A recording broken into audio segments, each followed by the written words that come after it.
Thanks to Master Dale and Jen Gately for requesting this video. Admittedly, this is long overdue, but better late than never.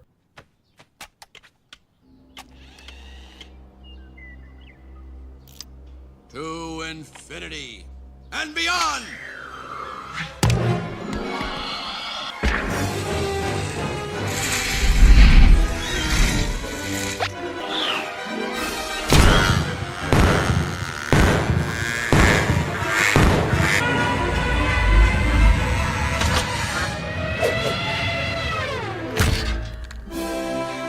Can. Okay, I wouldn't be doing my job properly if I didn't send a video saying it's 10 minutes long, even though in the actual video it says 9 minutes. Oh, and I know some people will say this if I don't send it, so I'll say it at the beginning. The end screen right here is a picture from Toy Story 3. Yep, we're doing things differently here. 47 seconds of logos. 1 second of sending logos, and that's 1 second of my life wasted. Backwards N, school spelled with a K. How old is Andy supposed to be in this movie again? Because unless it's 6, he should know better.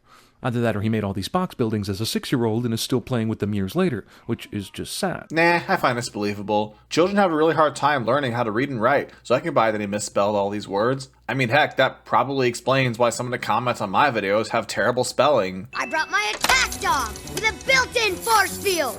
Well, I brought my dinosaur who eats force field dogs. Children's imaginations. Hey, it's still better than Lightyear's imagination. Vader, that movie is over 3 years old now. Can you just get over it? You're right. I promise that's the only jab at Lightyear I'll do. I feel like I have to have at least one in every Toy Story video. Computer animation baby collects another soul if you look it directly in the eyes. I've seen worse. I mean, have you seen the baby in Tin Toy? That is a real soul sucker if you ask me. Also, in this giant-ass 2-story house with only one adult, why the hell does Andy have to share a bedroom with the baby sister? Does Mom have like 3 separate crafting rooms? There probably is an explanation in universe, but it has nothing to do with the plot of the movie, so we don't need to know about it. This household has a Super Nintendo system, but apparently no games to play with it. How on earth can you tell? And even if that's true, they're about to move in a week, so maybe they're all in a box by now. Also, Andy has a Super Nintendo, but would still rather play with Woody dolls. Probably because of the lack of games, I'm guessing. I had a Wii growing up, and while it was fun, I loved playing with Lego a lot, and so spent way too much money on that. There are kids like this. At least, I hope there are these days. I'll admit the fact that Toy Story 5 is exploring iPad kids is a genius idea. Pull my string, the birthday party's today? With the sheer number of toys strewn around this house and Woody's apparent wealth of logic and street smarts, there is no way he would get the date of the birthday party wrong. What? When did the movie ever say that there are a sheer number of toys strewn around the house? There is not a single scene that suggests that. The only toys we actually see outside of Andy's room are the army men, and even they were asked to leave so they can report Andy's birthday presents to the other toys. And who knows, maybe the date of the party was a late decision. Overly dexterous plastic pig not only tosses coin in the air without opposable thumbs, but also lands it perfectly straight up so it goes into his piggy bank slot. And Ham is a piggy bank, which technically isn't a toy, and yet he's able to come to life like all the others. And he's made of plastic, so him being able to come to life in the first place shouldn't be possible. Trust me, I can go all day on this. I'm Picasso. I don't get it. You uncultured swine. How did Mr. Potato Head even know Picasso's work to make the joke in the first place? No, I guess I can keep going. How do all Potato Head's parts move on their own? Why did the toys even play dead when humans are around anyway? Sorry, John Lasseter, no one is reading a supposed 200-page book concerning your 1988 Oscar-winning short Tin Toy.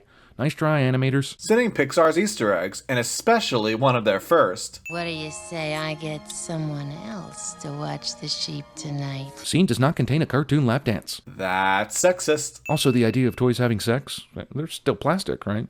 It opens up so many questions about lubricants and chafing and whether these toys were built anatomically correct. I forgot I was watching a kid's movie. As some comments on my Toy Story 3 video have pointed out with Buzz and Jessie, Jeremy acts like romantic relationships automatically mean they have sex, even though that's obviously not true. Take a look at all those presents. I can't see a thing. What if Andy were to walk in the bedroom right now, huh? Do you people have any idea the emotional scarring you'd cause if he saw all this?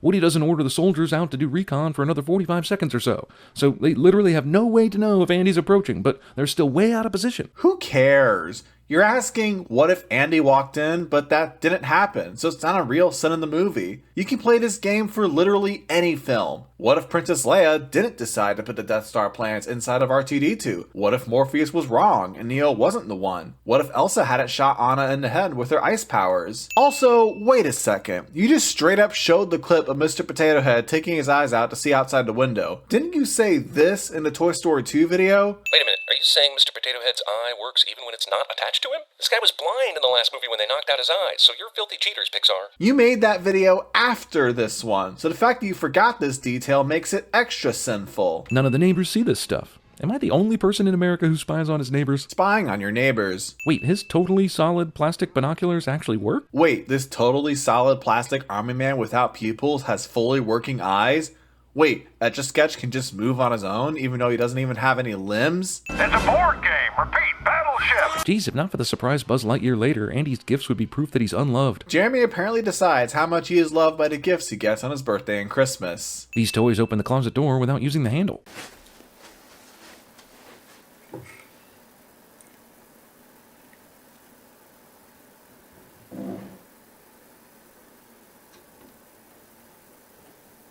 Thanks, Jay. Buzz Lightyear to Star Command. Come in, Star Command. Do all toys start out thinking they're real, or is Buzz unique in that regard?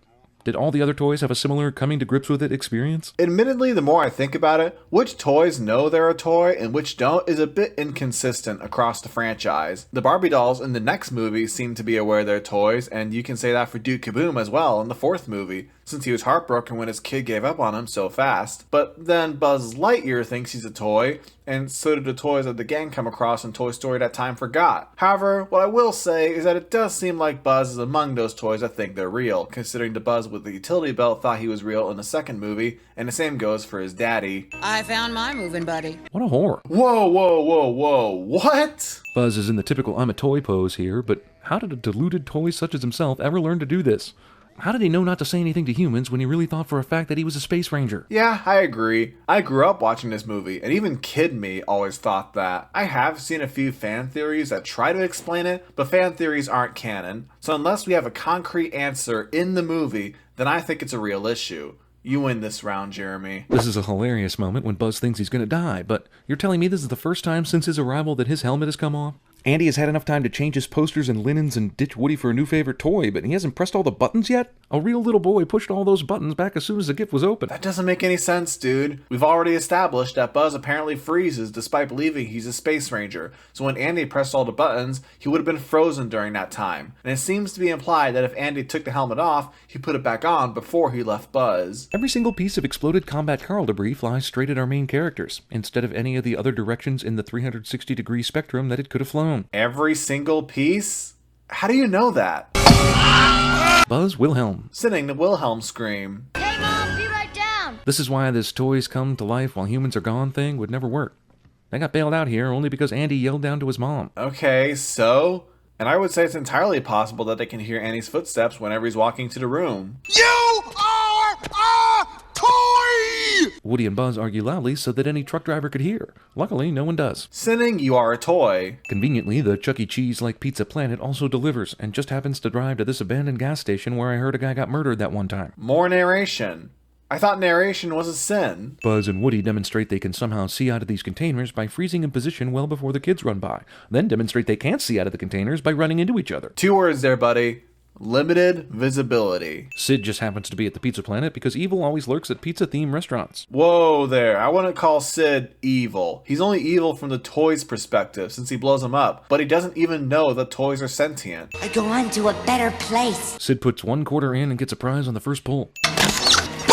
This claw works unlike any other in the history of the prize machine universe. I'm sorry, Sid doesn't win this one. There's no way. Alright, you can take over for this one, Luke. I would have to disagree because even though they are hard, I have won at crane games many times before. For example, I once won 7 stuffed animals from a crane game and got 3 of them on one grab. Not joking. Here's where Buzz finally learns that he's just a toy, but one thing is off about this. It's this room. The adult sleeping in the recliner is obviously into hunting, with the duck wallpaper and the deer head mounted on the wall. There are cans strewn about that say cola and root beer, but we should take these to suggest alcohol, not soft drinks. There's a wrench used to turn on the power of the TV, and a coat hanger used as an antenna. A forlorn guitar propped up against it. It's a poor family, possibly a failed musician. What program is this down in the dumps adult watching where a Buzz Lightyear commercial targeted at kids would be playing? I'm sure there are a few non-kid programs with kids commercials, but I'm more so wondering, what did you pointing out all those things on the screen have anything to do with that point? You literally could have asked that question without all that filler. Oh yeah, this video is barely 10 minutes long. That would definitely explain it. Well, since you're padding the runtime, I'll pad the sin count by adding the same amount of sins to the amount of things that you pointed out. Catch this!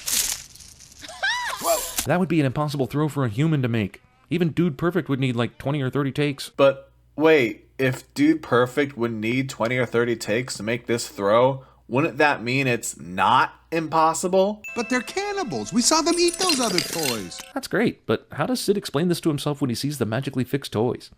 It sure wasn't his parents that did it. It's possible they hid from Sid's view. Can you fall asleep and stay asleep while still holding something like this hat? Wouldn't it drop to the floor the moment you started to drip off? I like the Birdman's explanation, so here it is. Not necessarily.